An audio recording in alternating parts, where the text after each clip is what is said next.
Hey everybody, it's Dr. May. How are you today? Well, this is my 100th video for YouTube, and I saved it for a special topic that I've been working on researching for the last few months. And the topic is loneliness. And I'm going to have two videos, this one and then the next one. And it's a really big problem. It's a growing problem among people, and a lot of people suffer from it. So I really was interested in learning as much as I could about it so that it could be something I could share with you and help you with. Okay, so this video is going to be a little long, okay, but it has a lot of important information in there, and I really wanted to not cut it back. I wanted to really give you everything that I've learned so that you could learn it too. Okay, so if you want to break it into a few segments because it's too long, feel free. But everything I want to show you is going to help you, okay, and build your insight and understanding. All right, and then the next video is going to be all about, I'm sorry, okay, here we go. Start to talk and click at the same time. Is going to be about skills for dealing with loneliness. So you could have that separated and easy to find. Okay, so this one, here we go, is more about understanding loneliness, right? Building insight into the process of why we develop this and, what contributes to it and all that kind of stuff. So basically, this is what's on the agenda. As you can see, there's kind of a lot of stuff. And that's, I guess, supposed to be me on the left, but, So I'm going to go over the difference between loneliness and solitude. I'm going to talk about the evolutionary origins of connection and loneliness, right? How we're actually wired for connection, and loneliness is a signal that we're not getting enough connection, okay? I'm going to talk about attachment, which is like our relationship to our caregivers when we're growing up as babies and stuff, and how self-fragmentation, because of the way our attachment was, contributes to loneliness. I'm going to talk about how life circumstances contribute to loneliness and cultural, the way that our culture is, and also the process of how loneliness develops. So once you, for whatever reason, start to experience loneliness, what happens to you next? What are some of the after effects? How does it impact you, the way you think, the way you feel in your relationships? And finally, in this video, I'm going to talk about the impact of loneliness on physical and mental health. Okay, so it actually has a pretty big impact on us, on our whole being. Okay, so here we go. Ready? All right. So what is loneliness? Okay. So I'm sure you can kind of tune into yourself and have a sense of what loneliness is, but I just want to put it out there just to make it clear for everyone. So in essence, because we're social beings, loneliness is like a signal that we're not getting our social and connection needs met. Okay. So it's kind of like cluing us into like, wait a minute, I need to form better connections. I'm not feeling connected enough. Okay. And it's a state of distress or discomfort that results when we perceive a gap between the kind of connection we want or need and the kind that we're actually getting, right? So sometimes there's a mismatch. And some people have stronger needs for connection than others because we're all wired up a little differently, okay? And when we're alone, but unhappy being alone, okay? Sometimes we're alone and fine with it, and that's solitude, which we'll talk about next. But when we're distressed about being alone, that's loneliness. But other times, like they talk about, you could be lonely in a crowd of people. It's really a perceived sense of disconnection or social isolation. So it has less to do with the number of people in your life, but more about the quality of connection that you're able to experience, okay? So this is a contrast to solitude, right? Some people really enjoy being alone or purposely take a retreat where they're kind of by themselves, and they enjoy that time in their own company. They talk about the capacity to be alone, right? So sometimes we're freaked out about being alone. It's a very distressing state, and that's loneliness. Other times, it's considered to be peaceful or desirable, enriching, something that you would choose, okay? And if you're able to appreciate solitude, there's actually a whole host of benefits. So they say that in a positive sense, solitude can enhance life satisfaction, well-being, happiness, compassion, creativity, insight, and perspective, right? Because it gives us a chance to be with our own self, our own thoughts, to reflect on things without the input of other people. And sometimes that could be like very, replenishing, okay? But it kind of takes some work to get to that place. And I know not everybody is comfortable with that, okay? All right, so next, getting back to the cavemen days, the early humans, right? So we actually have connection and loneliness that we could trace back to ancient times, okay? In the hunter-gatherer societies when, all these folks were roaming around like in this picture, okay? So for early humans, connection really meant safety and survival. It was absolutely essential that people live among other humans and that they help each other, okay? Because literally, you wouldn't be able to survive without other people, okay? So we're wired up for communication, verbal and nonverbal. And our emotions are part of that. Like we emotionally communicate with each other. And being able to communicate helped in survival, signaling danger to each other or signaling other kinds of things to each other, right? There was strength in numbers, right? So if there's a group of people together and a predator comes, whether it's a human predator or an animal predator, it helps to have more people around to protect the group, right? If you're by yourself, much more likely to get mauled by that lion, right? And when they were procuring large amounts of concentrated protein in hunting, right, they needed teamwork to do it. So the men would get together, let's say, and kind of tackle that woolly mammoth or whatever was out there so that they could eat and survive, okay? With women, they would help each other with child rearing. And also with a pair bond with a mother and a father, and they invested in the child, it increased the chance of a child surviving. So that was really important because we're born, very immature. We need complete care from our parents, and being able to connect with our child and help the child helps the child survive and the species to survive, right? And also, there's a saying, tend and befriend. So when we're altruistic and we help each other, it also helps in our survival, right? If we're all only out for ourselves, in a very independent way, sometimes that's not the best survival tactic, right? So early humans developed all these things, and it helped our species survive, and it helped us actually get here today. Okay, all right. So therefore, because we needed each other, right? Because we're wired to be together and help each other, our brains are wired to give us pain signals when we're disconnected, right? And we literally sometimes cannot physically or emotionally survive in isolation. So if we're banished from a community, or you're banished from the tribe, or you're put in solitary confinement, people really suffer a lot. Okay, so we're not meant to be isolated. Okay, so that's against our nature, as I wrote on the bottom. Okay. All right, so therefore, connection is something that's important to our species, creates survival, and it's found in our genes. The need for connection is actually wired up in our DNA, okay? So, and different people inherit different amounts of need for connection, right? Some people need people around them all the time. They really need strong bonds, right? Other people are a little bit more independent, right? They're fine being alone more of the time. They need less of an intense connection. So you got to figure out where are you on that spectrum, right? Because everyone's a little different. There's not a right or wrong. But if you feel like you have a strong need for connection, that's okay, because that's what you were wired up to have, okay? All right, so next part, the attachment and self-fragmentation path of loneliness. All right, sounds a little confusing, but I promise I'm gonna break this down for you. All right, so let's start from the beginning, right? So we're born, and like I said before, we're born very immature as a human being, and we need complete care from our parents. We literally cannot survive on our own, okay?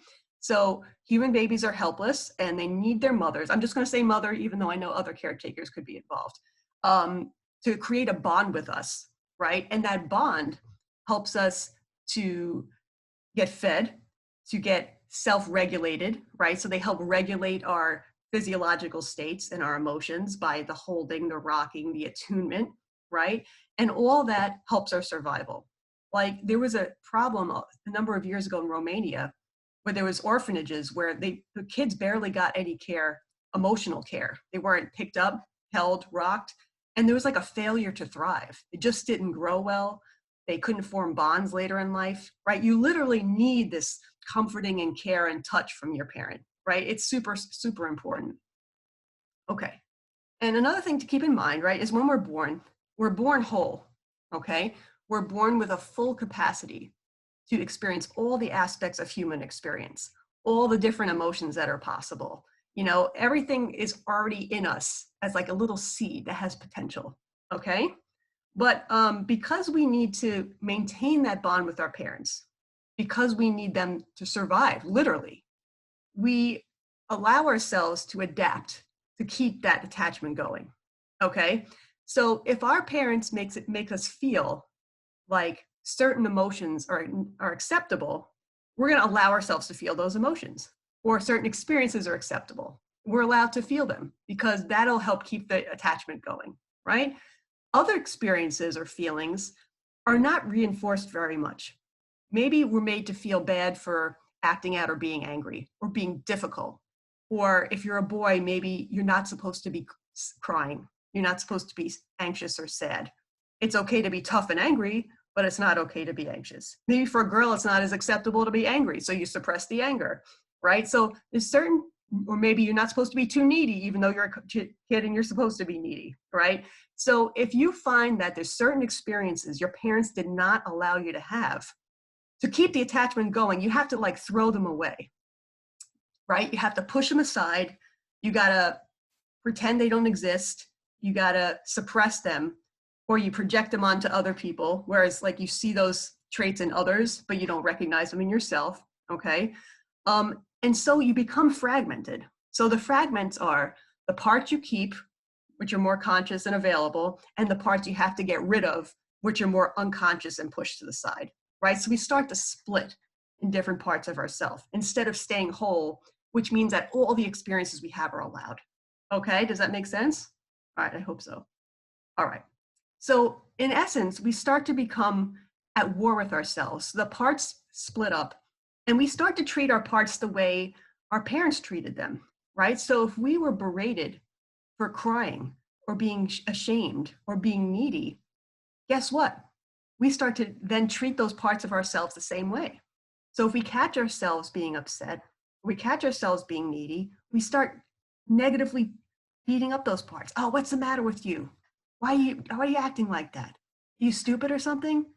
You should just push that away, right? We start to negative talk ourselves, just the way our caretakers did with us, right? We hate those parts, we judge those parts, we criticize them, we try to get rid of them, right? Like the picture on the upper right, we kind of put them in prison, right? We don't let them express themselves. We don't want to hear it, right? And this creates pain and fragmentation in ourselves because we're not allowing the parts that are part of our human right to be whole to exist, right? Or to have their place in our life, okay? And the problem is, well, I'll stay here for a second. When we don't have access to all of ourself, we start to feel lonely within ourselves. There's a hole where those parts should be, right? So if I suppress my anger and I don't allow myself access to that, and anger could be, you know, self-sustaining. It could be standing up for my rights or, you know, speaking out when someone's intruding on my boundaries. If I don't have that part accessible to me, I feel less than whole and I feel lonely within myself. And if I criticize and judge different aspects of myself, that intensifies the feeling of alienation, self-alienation, okay? And that creates in itself a feeling of loneliness, okay? And then we take that and we bring it into relationships, okay?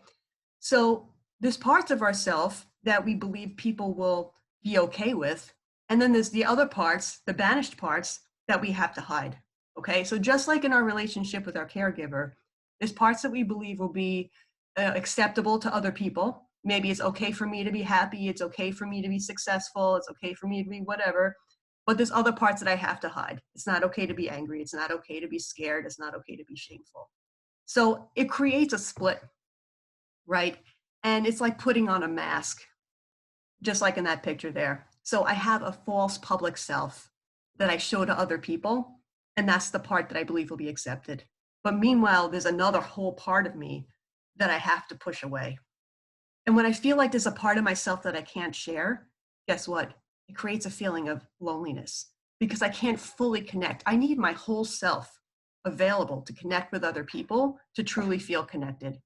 When I can only share a small part of myself, I end up feeling lonely because there's no one reaching out, including myself, to the parts that really need the attention. Okay, so see how this starts to work? Okay, so now we're going to shift gears for a second. So life circumstances and loneliness. All right, and this does build on the other part, by the way. Okay, so sometimes things happen in the course of our life later on that also contribute to loneliness, in addition to this process that develops when we're younger because of the attachment issues that we have. All right, so if we have problems now, sometimes these problems are things that other people historically have not really understood about our experience. Or so maybe we've been invalidated, or we're afraid we're going to be invalidated, right? And so we have to keep whole aspects of our experience. We feel the need to keep them to ourselves. So we relate to people on one surface level, and then we have a whole other part that we have to hide away.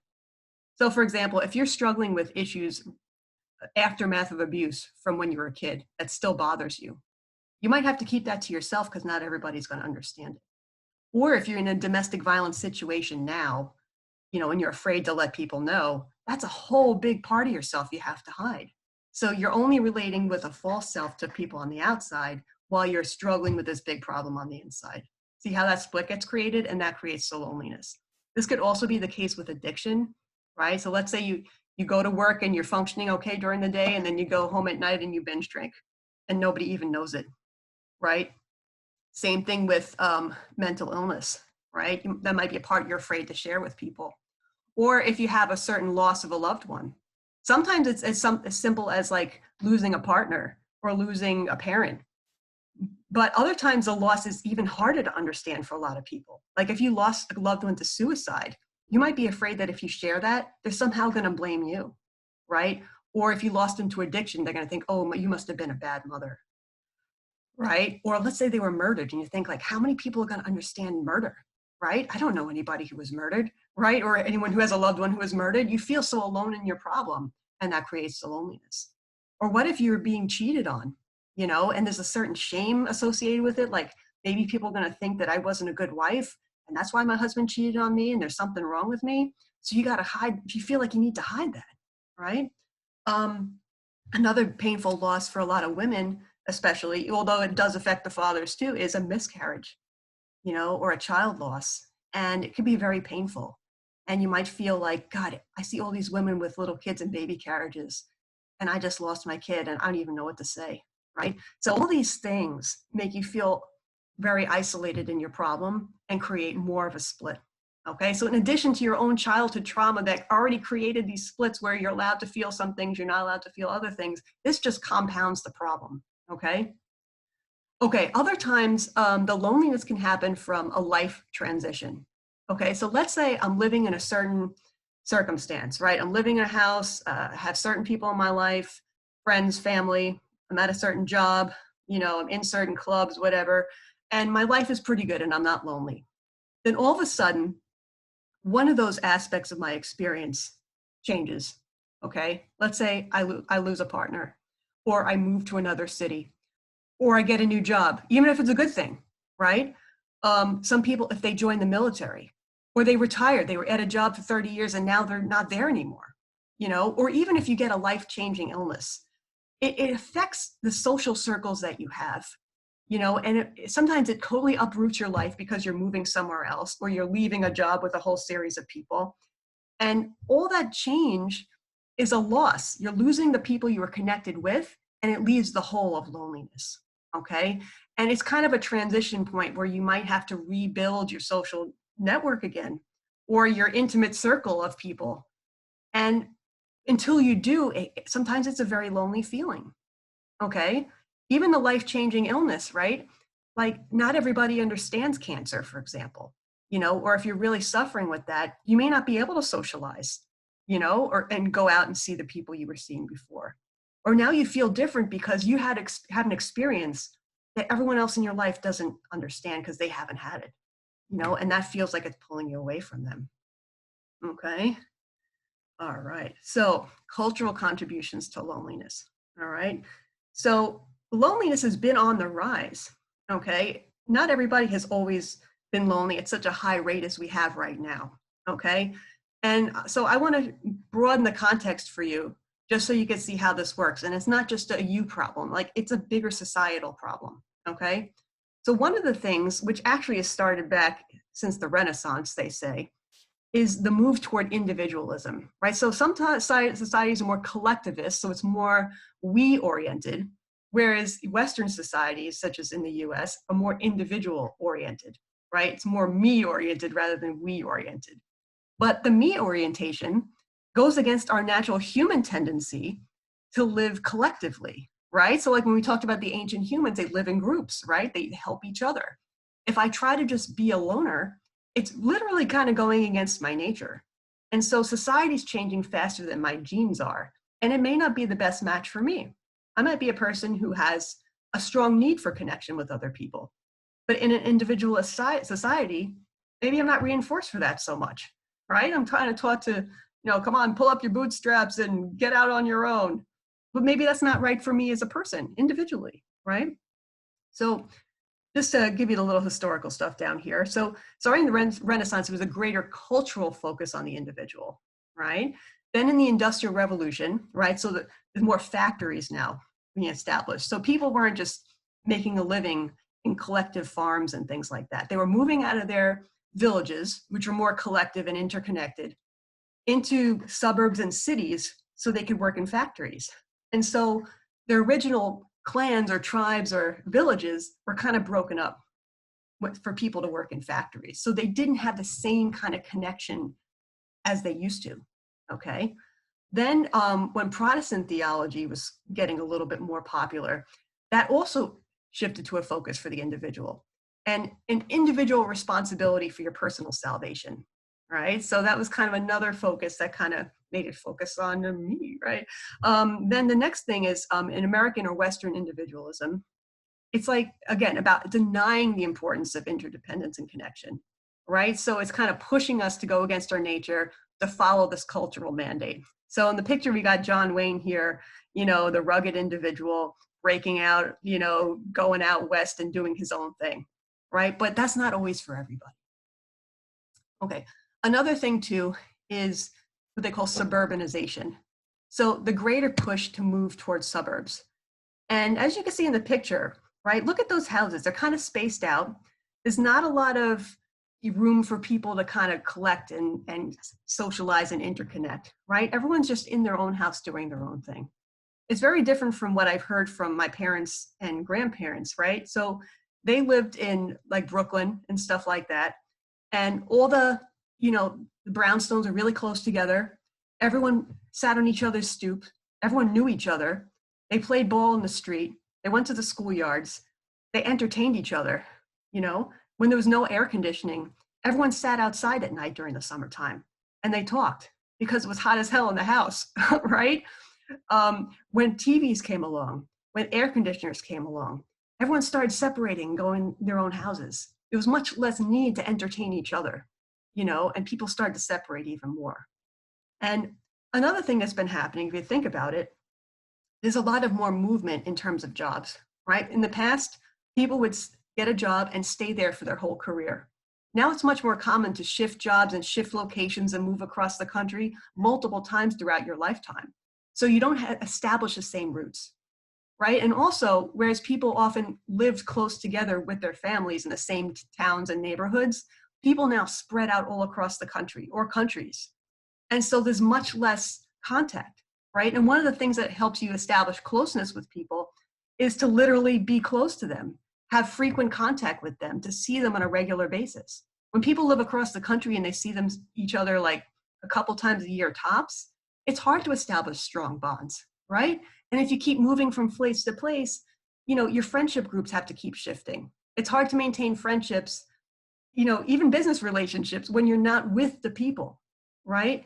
So a lot of these, changes in society make it hard to really connect, which is, the antidote to loneliness, right? And plus, higher divorce rates as more single parents, more people living alone, okay? So all this contributes.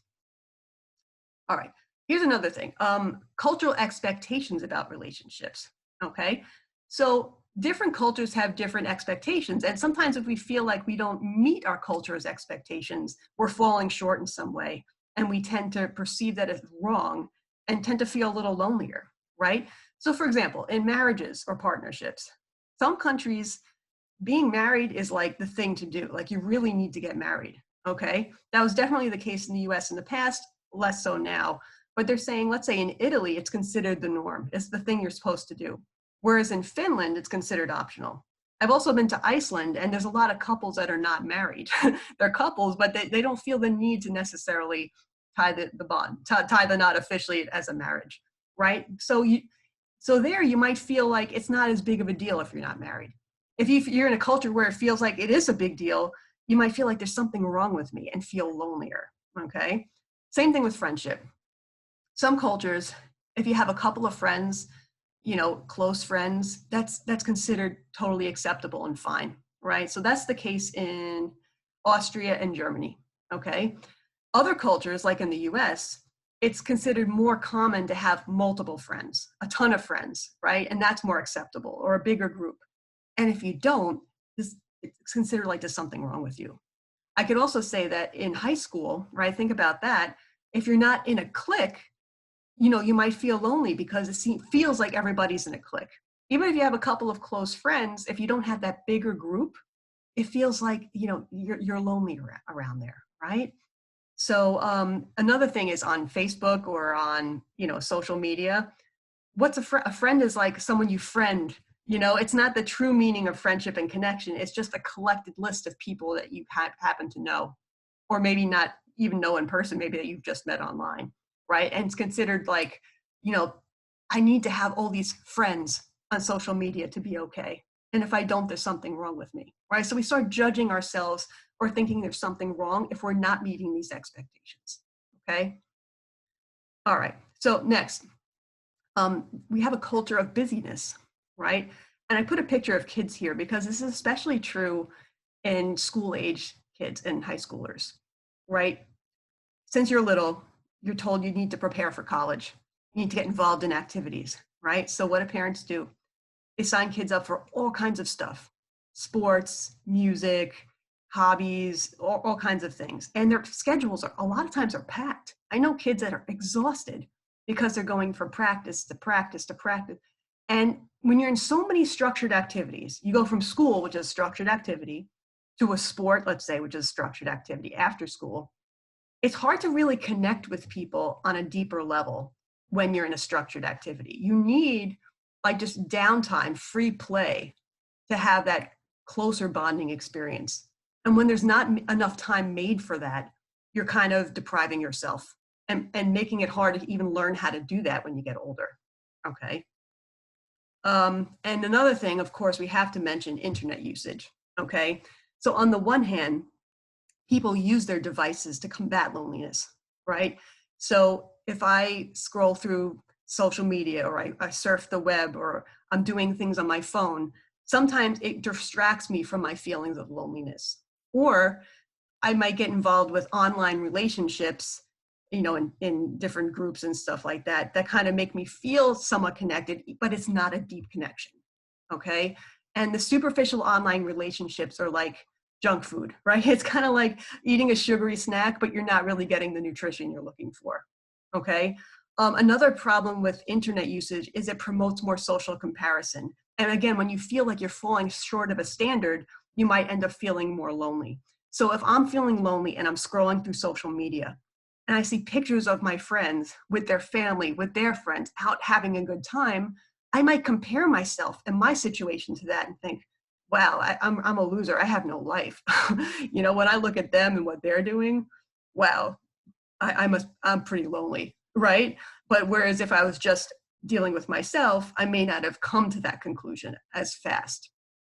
And also, if you're in person with somebody, they say just the presence of something like a phone makes the interaction more superficial because you're expecting to be interrupted, right? So that the conversations don't get as deep if one or both people have a phone on the table, even if they're not using it, right? And it's that lack of deep interaction that contributes to the loneliness because it's about combating it is about feeling connected on that deep level, okay?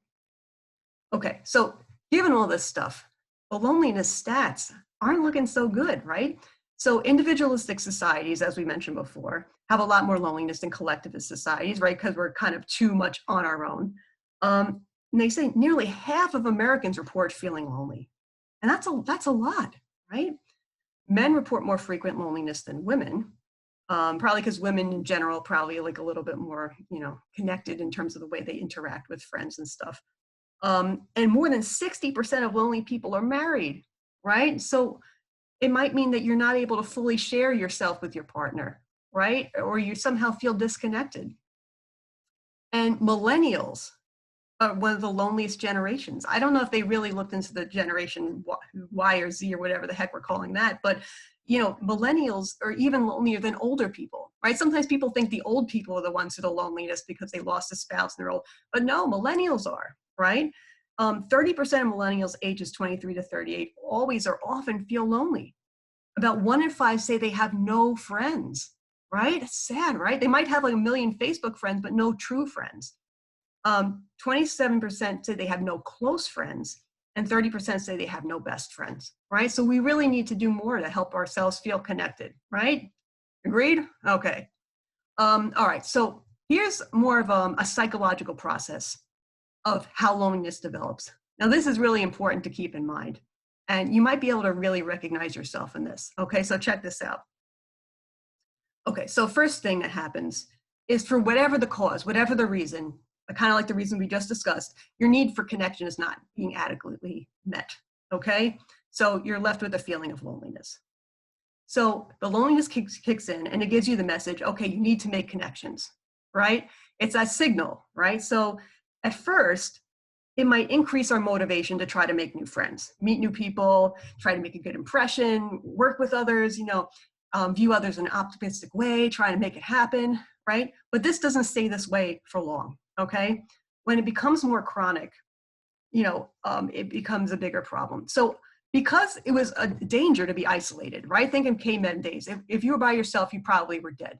So our brain perceives loneliness as danger. So our emotional brain, which is a limbic system, like you see in that picture with the red lit up, it starts getting upset. Okay, so our emotional brain starts firing, and our prefrontal cortex is not active enough. So the prefrontal cortex is the part of our brain that's like the thinking brain, right? It helps us make wise decisions and process information accurately and stuff like that. So that stops working as well, okay? But that part of the brain is necessary if we want to hook up with people in a positive way, right? So we're having this threat response, okay? So let's see what happens next. So when our emotional brain takes over, when the limbic system is firing and the prefrontal cortex is not online, this is kind of what happens, right? And you could see along the way how this impacts our potential relationships.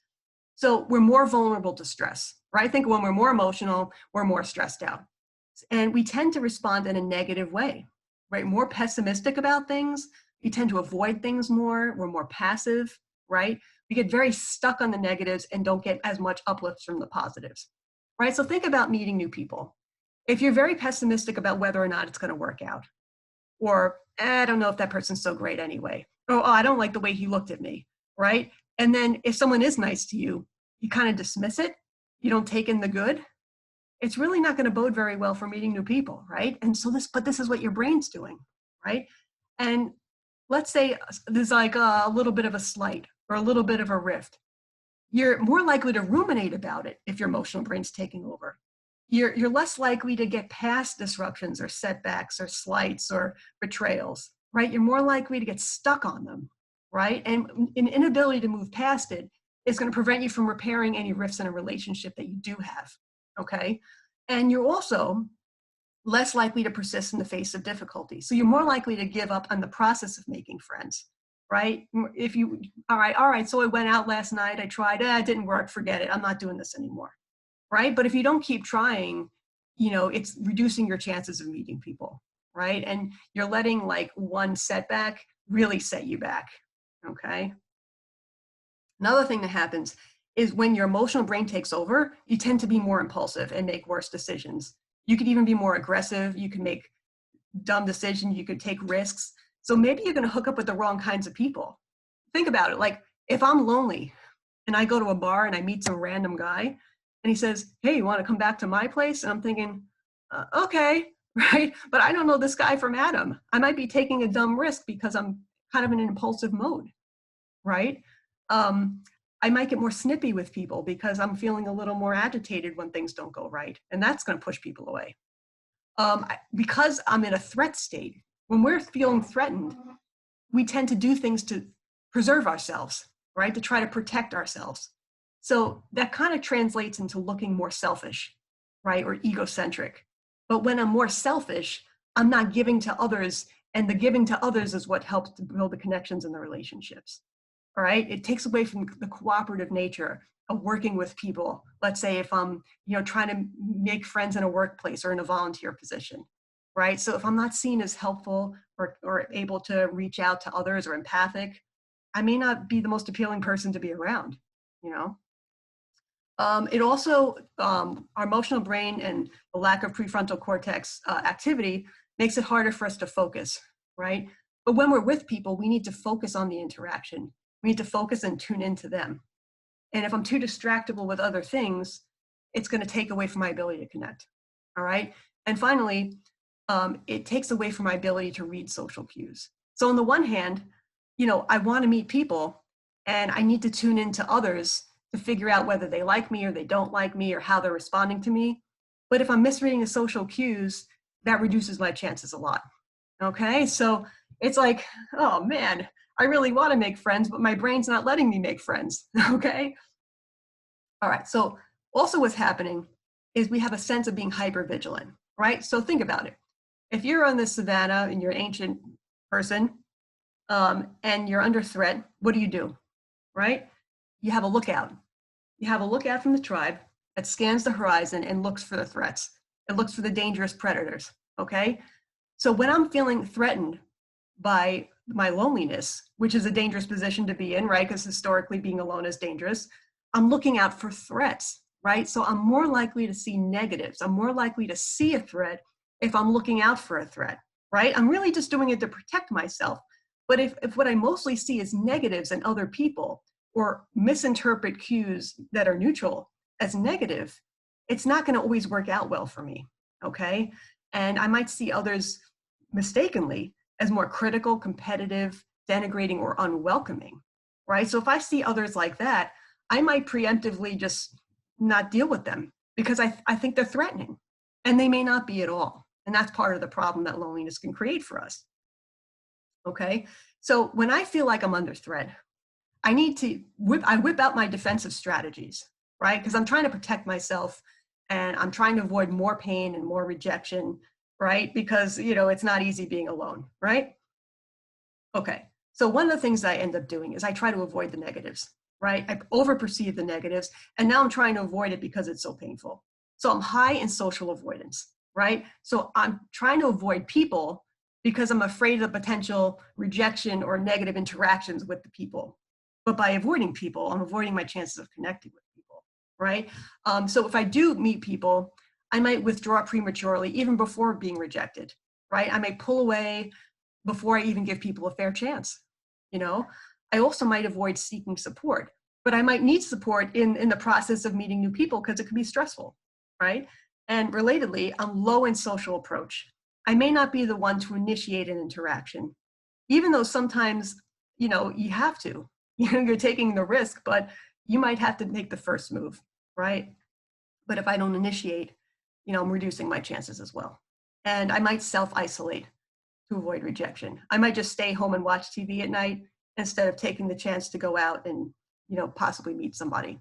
Okay. So all these things reduce my chances of making the connections that I actually want. All right. So next, so in addition to avoiding negative, I also push away the positive that does come my way. Right. So there might actually be some people that are being nice to me or that are potentials for friendships or partners or whoever. But if I devalue those positive interactions, if I push them away, if I can't take in the good, I'm reducing my chances, right? They even say that for college students, they're less responsive to their classmates. So here you are in a group setting among people your age where there could be a potential for connection. Maybe you're even in a class where everybody has a similar interest. But if I'm less attentive to other people in the class, I'm reducing my chances again. Okay. There's also what they call appease and please responses. Okay. So sometimes it's almost like I'll just do anything to get accepted, right? Just please like me, please. Okay. So I'm going to follow the crowd. I'm just going to go along with stuff that maybe I'm not super comfortable with, or I'll settle for relationships with toxic people because maybe it's just better than being alone, right? So this is about their appease and please, but it's not leading me to quality connections. And it's also allowing me to have my boundaries intruded upon. I might accept being pushed around by people or violated by people in some way and not speak out because I'm afraid to break the toxic relationship that I am starting to create here, right? I'm less likely to stand up to peer pressure, kind of like in this picture, right? Like maybe I don't really want to be with people that are, drinkers, but I'm like, oh, I guess I'll let it go. Maybe they're willing to let me come to their party. Okay, I'll do it, right? But I'm going against my values and sacrificing myself in order to try to make a connection, right? This is about the prostitute archetype, all right? Okay, also let's think back to attachment relationships, right? So when we're babies, one of our survival mechanisms is by finding a way to attach to our mothers or our caregivers, right? Because that means survival. So we still have that built in us, that one way to preserve ourselves and protect ourselves is by attaching to people, okay, and clinging to people. So if I do have some positive response from somebody, they show a little interest in me, I might swoop in and, right, just cling on to them, right? I might get to be too much, like I might text too often, call too often, want to hang out too often, and you get too clingy, too needy, and it could freak them out, okay? So the one person that did show interest in me, perhaps, now I'm pushing them away inadvertently because I'm clinging too hard. I'm attaching too strongly, okay? So that could also blow up in our face. Okay, and you know how they talk fight or flight, right? We could even have a fight response to protect ourselves from potential threats in relationships, right? Or the threat of being alone. So what happens is, this is like about that negative bias I was talking about. So people are coming along, and I'm overanalyzing the negatives. I'm looking too strongly for mistakes. And I might get a little combative, right? Any little slight or any little something, I might overreact and react too strongly to these people. It might come out as like hostile, even though I'm just trying to protect myself, right? Because usually what happens is, I'm just feeling like I'm self-protecting, right? That's what I perceive. But if I come on too strong, other people see my behavior as an attack, right? So I see it as a defense, they see it as an attack. Meanwhile, it's not boding well for me in terms of connecting, okay? Woo, all right. Another thing that could happen. So in addition to having a fight response that attacks other people, the fight response could attack ourselves, okay? So we take in those critical voices from our caregivers from the past or from other people that came in our life, and we start beating ourselves up. And by doing this, we keep ourselves small and we keep ourselves isolated, right? We're trying to protect ourselves. It's a kind of a skewed way of trying to keep ourselves safe from the potential rejection or potential pain of a relationship. But meanwhile, it's preventing us from connecting with people, right? So what do some of these self-critical voices say? Starting from the bottom left, I'll just read them to you. So things like, why try? People will just abandon you anyway. Or you're not as good as other people. Nobody really likes you or want to be your friend. You're different and weird. Or you're not worthy of love and connection. That's a big shame thought, by the way. Why would people want to hang out with you? Or there's something wrong with you, right? So all these things kind of inhibit us from taking that risk to connect, okay? So again, we're trying to keep safe, but we're also, protecting ourselves from the good too. Okay, so essentially, as you can see, the loneliness becomes a self-fulfilling prophecy. Our defensive behaviors, right? The threat response that we exhibit in all those different ways prevents us from, it leads us to engage in behaviors that push people away, right? And it creates the very rejection that we're afraid of. So instead of them motivating us to do something that's going to work for us, it tries to protect, it's so wrapped up in the threat response and the protection that it makes it worse, and that's the sad part about it. All right. Another thing is that when we're lonely, another thing that makes us work against this too, is that there's a stigma about lonely people. They actually say that lonely people, like people could sniff them out. and they tend to be ostracized by their peers and pushed to the periphery of their social networks. So they're not as well integrated, right? So if you come off as lonely and have those threat behaviors, people don't like that, okay? And another thing that they found is hanging out with lonely people actually increases your own chance of being lonely, right? So people might feel that and start to avoid you. So what do we do? Okay, so anyway, so let's talk about, switch gears for a sec. The negative impact of loneliness on physical and mental health, okay? So, like I said, we need each other to kind of self-regulate, right? So connection is associated with health, right? When we're with people, we tend to befriend, okay? It helps us to, soothe our emotions by our resonance with each other, by our empathy, by our socialization, our talking, right?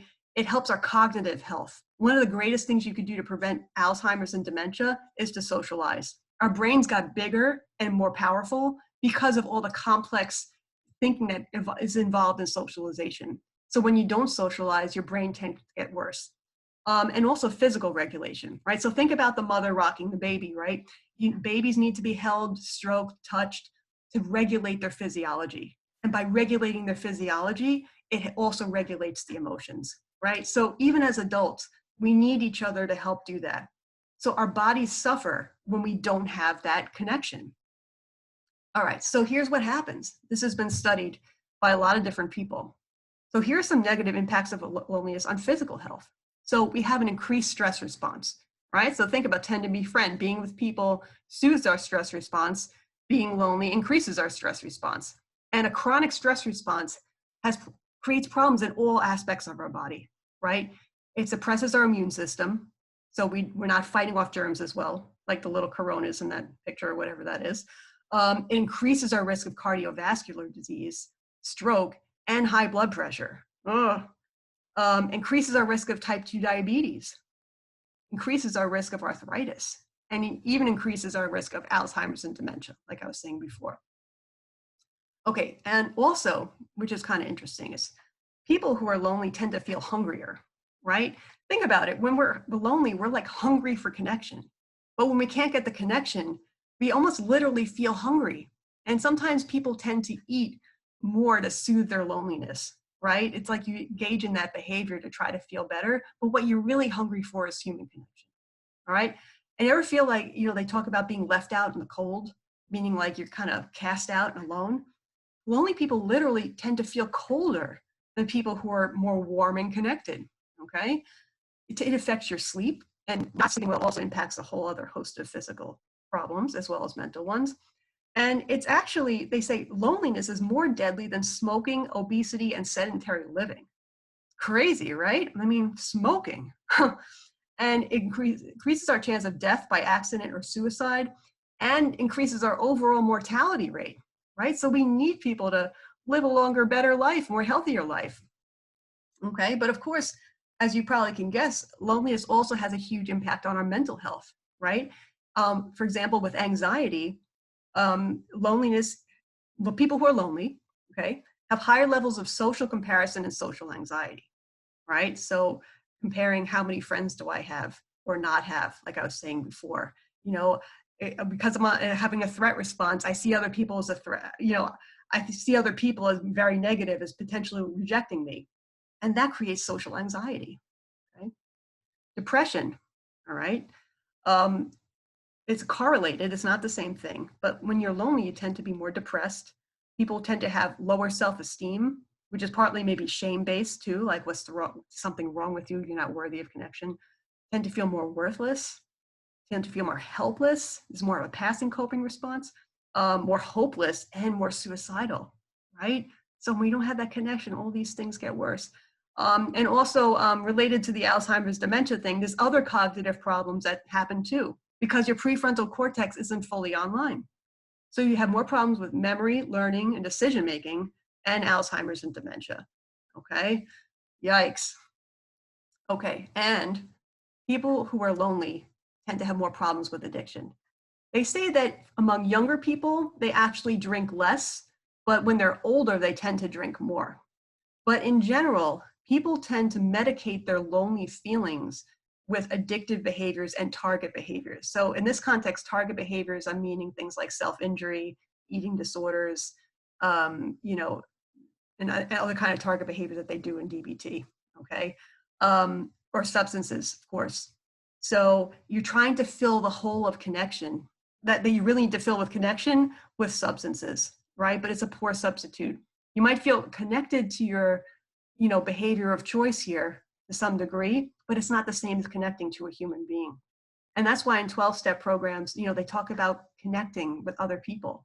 You know, you go to a 12-step group and the group is becoming the new, you know, thing you connect to replace the addiction that you're leaving behind, okay? So there you go. My next video is going to be about overcoming loneliness, okay? So I'm going to put all the skills in the next video. But I hope this helped to clarify the process of loneliness for you and that you could self-reflect and see yourself in it and maybe learn a little bit more about why you're going through it and to help validate yourself.